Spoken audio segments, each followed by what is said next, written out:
अगर दिल्ली सरकार के होम मिनिस्टर उसको अप्रूव करें तभी किसी प्रकार का एक्शन, किसी प्रकार की तोड़ फोड़, किसी प्रकार की शिफ्टिंग किसी भी धार्मिक स्थल या मंदिर की होती थी।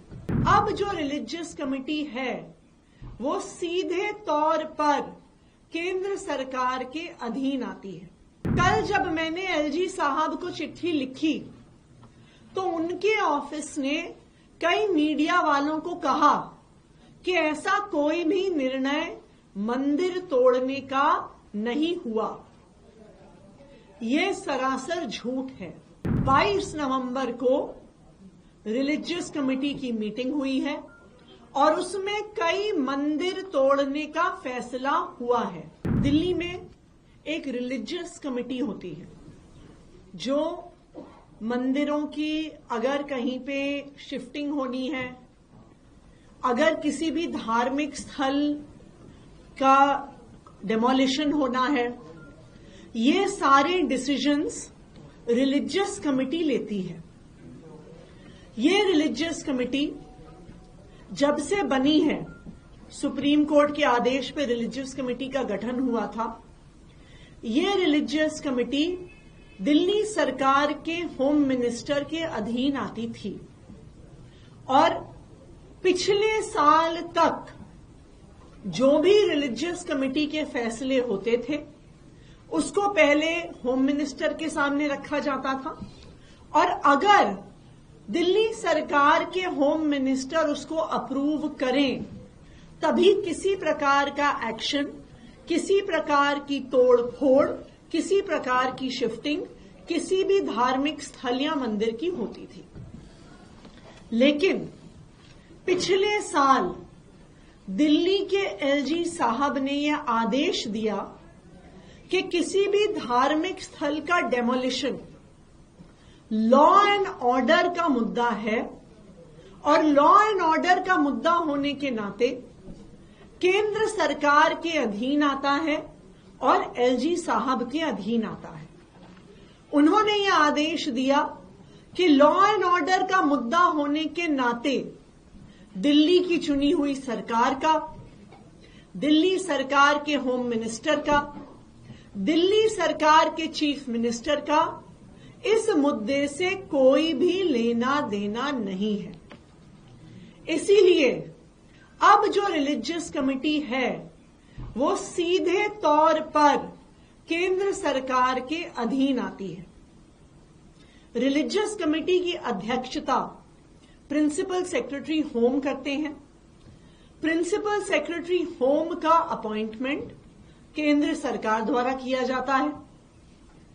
फिर ये रिलीजियस कमेटी जो भी उनकी रिकमेंडेशन है सीधा एलजी साहब को भेजती है। वो दिल्ली सरकार के होम मिनिस्टर को नहीं भेजती, वो दिल्ली सरकार के चीफ मिनिस्टर को नहीं भेजती। भारतीय जनता पार्टी की केंद्र सरकार द्वारा अपॉइंटेड प्रिंसिपल सेक्रेटरी होम फैसला लेता है और उस फैसले को केंद्र सरकार के नुमाइंदे एलजी साहब के पास अप्रूवल के लिए भेजता है। 22 नवंबर को रिलीजियस कमेटी की एक मीटिंग हुई, उसके ये मिनट्स हैं। ये मिनट्स मैं इसलिए दिखा रही हूं क्योंकि कल जब मैंने एलजी साहब को चिट्ठी लिखी तो उनके ऑफिस ने कई मीडिया वालों को कहा कि ऐसा कोई भी निर्णय मंदिर तोड़ने का नहीं हुआ। यह सरासर झूठ है।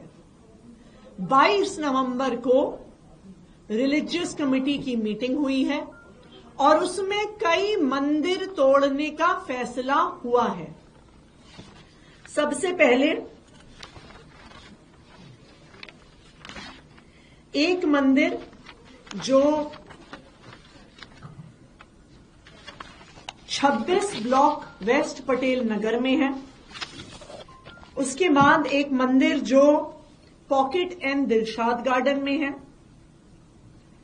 एक मंदिर जो बी ब्लॉक सीमापुरी में है, एक मंदिर जो 395 गोकुलपुरी में है, एक मंदिर जो न्यू उस्मानपुर फ्लैट्स के गेट नंबर 1 के पास है, एक हनुमान जी की मूर्ति जो Ambedkar park B3 block Sultanpuri में है, और एक बौद्ध धर्म का धार्मिक स्थान, बौद्ध धर्म का स्थल जो पार्क I ब्लॉक I सुंदर नगरी में है।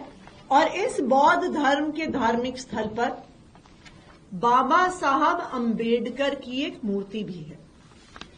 तो ऐसे कई मंदिर जो दिल्ली के अलग अलग हिस्से में हैं, जिसमें सुंदर नगरी, सीमापुरी, सुल्तानपुरी, वेस्ट पटेल नगर, न्यू उस्मानपुर शामिल हैं, कई मंदिर तोड़ने का फैसला 22 नवंबर को रिलीजियस कमेटी ने लिया है। रिलीजियस कमेटी के जो ये सारे मिनट्स हैं, इसको हम सारे अपने मीडिया के साथियों के साथ शेयर करेंगे। इस फैसले के होने के बाद ये फाइल भारतीय जनता पार्टी केंद्र सरकार के नुमाइंदे जो एलजी साहब हैं, उनके पास भेजी गई। एलजी साहब ने इस फाइल को अप्रूवल दे दिया है, और अब चाहे डीडीए हो, चाहे एमसीडी हो, चाहे दिल्ली पुलिस हो, चाहे जो वहां का डीएम एसडीएम हो, वो इन सब मंदिरों को तोड़ने की तैयारी कर रहे हैं। सब पुलिस वालों को इत्तला हो गई है कि पुलिस फोर्स उनको देनी पड़ेगी मंदिर तोड़ने के लिए। आप सबको याद होगा, पिछले साल भी इसी तरह पटपड़गंज के एक इलाके विनोद नगर में शनि मंदिर के एक हिस्से को खुलेआम तोड़ा गया था। केंद्र सरकार के आदेश द्वारा तोड़ा गया था। पब्लिक बहुत नाराज हुई थी, सड़क पर भी आ गई थी, लेकिन केंद्र सरकार के आदेश पर दिल्ली पुलिस ने उस शनि मंदिर को तोड़ डाला था। देखिए, एक तरफ आम आदमी पार्टी है, अरविंद केजरीवाल जी हैं, जो दिल्ली के हर मंदिर के हर पुजारी को, दिल्ली के हर गुरुद्वारे के हर ग्रंथी को 18,000 रुपए की सम्मान राशि देने की घोषणा कर रहे हैं। और दूसरी तरफ भारतीय जनता पार्टी है, जो दिल्ली के अलग अलग हिस्से में मंदिर तोड़ने का, हनुमान जी की मूर्ति तोड़ने का, बौद्ध धर्म के धार्मिक स्थल तोड़ने का आदेश दे रही है। मैं आज भारतीय जनता पार्टी से, केंद्र सरकार से, भारतीय जनता पार्टी की सरकार के नुमाइंदे एलजी साहब से, दिल्ली के लोगों की तरफ से ये अपील करना चाहूंगी कि इन मंदिरों से, इन धार्मिक स्थलों से लोगों की आस्था जुड़ी हुई है। अगर आप इन मंदिरों को तोड़ने जाएंगे तो लोगों की आस्था को ठेस पहुंचेगी। और मेरा एलजी साहब से और बीजेपी की केंद्र सरकार से ये विनम्र निवेदन है कि किसी भी मंदिर को, किसी भी धार्मिक स्थल को, किसी भी बौद्ध धर्म के धार्मिक स्थल को, हनुमान जी की मूर्ति को तोड़ा ना जाए, डिमोलिश ना किया जाए, क्योंकि उससे लोगों की भावनाएं आहत हुई। Thank you. कल एलजी के दफ्तर से ये बात कही गई थी कि आपने जो चिट्ठी लिखी थी, you were resorting to politics, and he also said, ये स्टेटमेंट वाज कि इस तरह की कोई प्लानिंग नहीं है और डाइवर्जनरी टैक्टिक्स से अपने काम और फेलियर से ध्यान हटाने के लिए।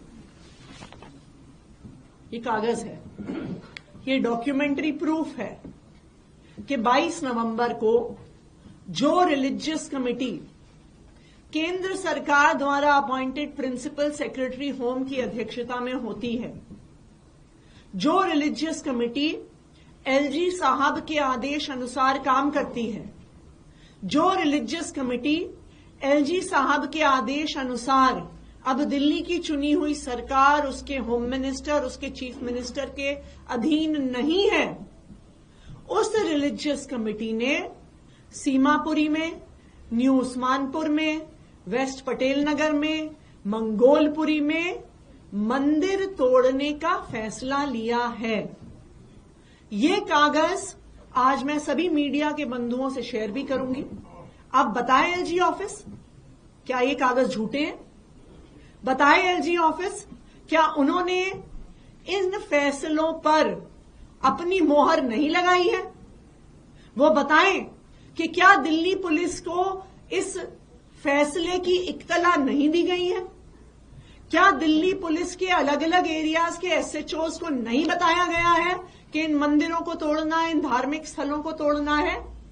ये सारी सूचना एमसीडी के पास भी दी गई है, डीएम ऑफिसेज में दी गई है, दिल्ली पुलिस को दी गई है।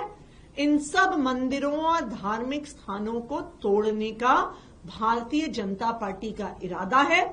और मैं एलजी ऑफिस से भी आग्रह करूंगी कि अगर वो मंदिर नहीं तोड़ना चाहते हैं तो वो इस आदेश को वापस लें, लेकिन वो झूठ तो ना बोलें।